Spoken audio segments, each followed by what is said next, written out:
Assalamualaikum warahmatullahi wabarakatuh.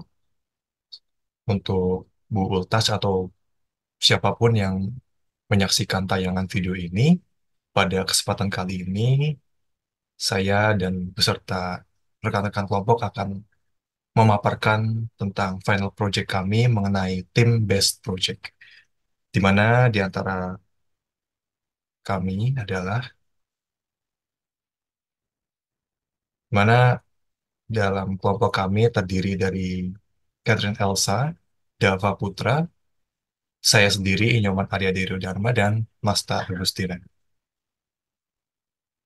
Oke, sebelum masuk ke dalam inti pembahasan, saya akan memasuki pendahuluan terlebih dahulu.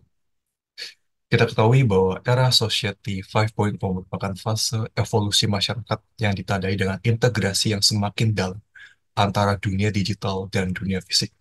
Maka sebagai perpanjangan dari revolusi industri 5.0 menuju era Society 5.0 menekankan pada penggunaan teknologi untuk meningkatkan kualitas hidup manusia. Salah satu poin yang paling penting dalam era ini adalah tentang kemajuan pesat dalam bidang AI atau kecerdasan manusia, Artificial Intelligence. Berikutnya, data science itu sangat memainkan peran sentral dalam kemajuan AI pada era Society 5.0. Di Indonesia sendiri, perkembangan AI telah mulai memberikan dampak signifikan dalam kehidupan kita sehari-hari.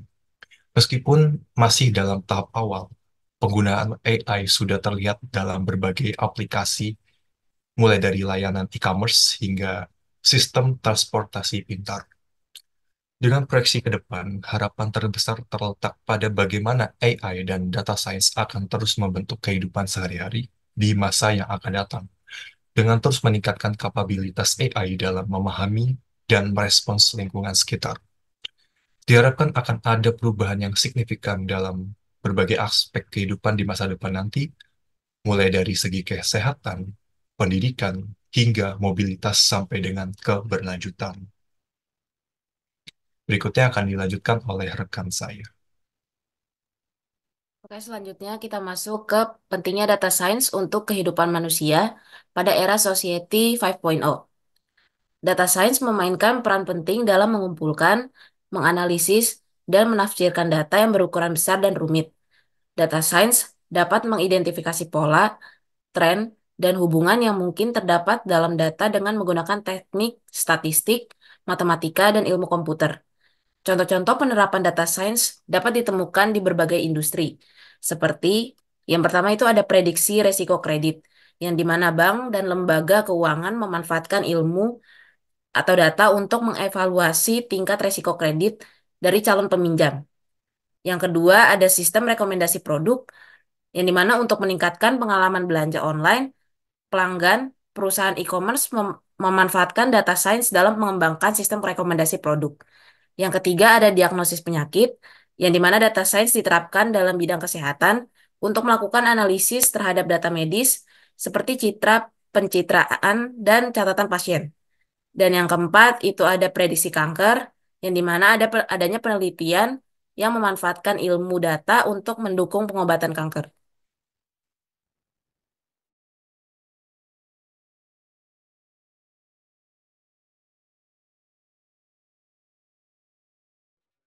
Oke, selanjutnya teknik-teknik atau tugas pokok data science. Teknik-teknik data science. Yang pertama itu ada machine learning, itu bagian dari artificial intelligence atau AI yang menggabungkan statistik, matematika, dan data mining untuk belajar sendiri tanpa perlu diprogram ulang. Yang kedua ada supervised learning, yaitu belajar dengan data yang telah dilabel untuk memprediksi hasil. Yang ketiga yaitu ada unsupervised learning, yaitu belajar dengan data yang tidak dilabel untuk menemukan pola. Yang keempat ada semi-supervised learning, yaitu belajar dengan data yang sebagian dilabel untuk memprediksi hasil. Yang kelima ada reinforcement learning, yaitu belajar dengan feedback berupa reward atau penalty untuk memperbaiki performa. Lalu teknik-teknik data mining yang umum digunakan yaitu yang pertama ada predictive modeling, yaitu membuat model prediksi untuk memprediksi hasil.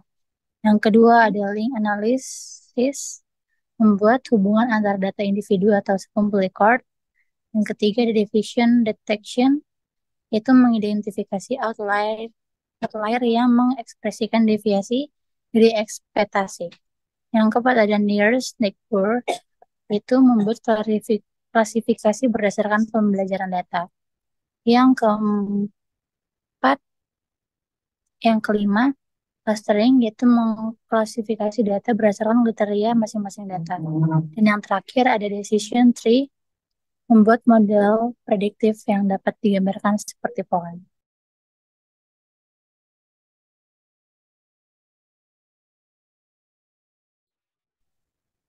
Kita lanjut ke contoh AI yang telah diterapkan di Indonesia. Yang pertama contohnya kita tahu ada pendeteksian kecelakaan lalu lintas, yang dimana sistem ini menggunakan kamera CCTV dan algoritma pengenalan gambar untuk mendeteksi situasi darurat di jalan raya, seperti tabrakan ataupun kecelakaan, dan secara otomatis memberi peringatan kepada pihak berwenang atau layanan darurat untuk segera bertindak cepat. Lalu yang kedua, contohnya ada pelayanan pelanggan otomatis. Banyak perusahaan di Indonesia, terutama di sektor layanan seperti perbankan, e-commerce, dan telekomunikasi, telah mengadopsi chatbot berbasis AI untuk meningkatkan layanan pelanggan. Chatbot ini tentunya dapat merespon pertanyaan dan masalah pelanggan secara cepat dan juga efisien. Tentu mengurangi waktu tunggu dan meningkatkan kepuasan para pelanggan. Yang ketiga ada analisis sentimen media sosial. Perusahaan-perusahaan pemasaran di Indonesia menggunakan AI untuk menganalisis sentimen di media sosial terkait merek, produk, ataupun layanan pada mereka. Dengan menganalisis jutaan postingan dan komentar, sistem ini dapat memberikan wawasan berharga tentang persepsi dan sikap konsumen terhadap merek atau produk tertentu. Kita lanjut ke sasaran MDG atau Millennium Development Goal. Millennium Development Goals atau MDG atau tujuan pembangunan milenium adalah 8 tujuan yang disepakati oleh semua negara anggota PBB atau Perserikatan Bangsa-Bangsa dan banyak organisasi internasional untuk dicapai pada tahun 2015. Tiga dari sasaran Millennium Development Goals. Yang pertama, memberantas kemiskinan dan kelaparan ekstrim. MDG 1, menurunkan angka kematian anak. MDG 4, memastikan kesehatan lingkungan. MDG 7.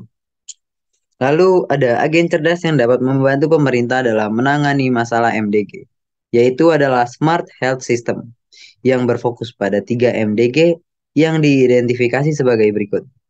Mengurangi angka kematian anak, MDG 4, meningkatkan kesehatan ibu, MDG 5, memerangi HIV atau AIDS, malaria, dan penyakit menular lainnya, MDG 6, serta implementasi agen cerdas.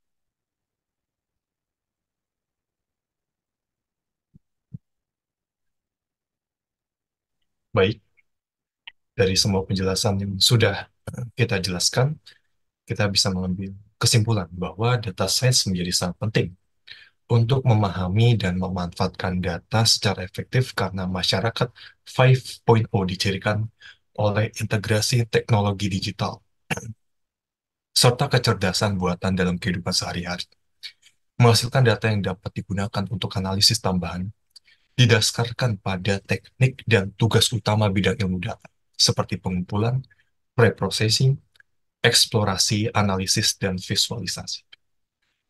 Maka dalam industri manufaktur, untuk meningkatkan efisiensi proses produksi dan penggunaan transportasi, untuk pengolahan lalu lintas yang lebih efektif. Meskipun kemajuan AI Indonesia masih ada banyak sekali tantangan terkait dengan regulasi, infrastruktur, dan ketersediaan sumber daya manusia terampil dalam bidang AI yang akan menjadi PR oleh pemerintah di masa yang akan datang. Baik, sekian presentasi dari kelompok kami. Terima kasih. Mohon maaf atas segala kesalahan yang terdapat pada presentasi ini. Wabillahi taufiq wal hidayah. Wassalamualaikum warahmatullahi wabarakatuh.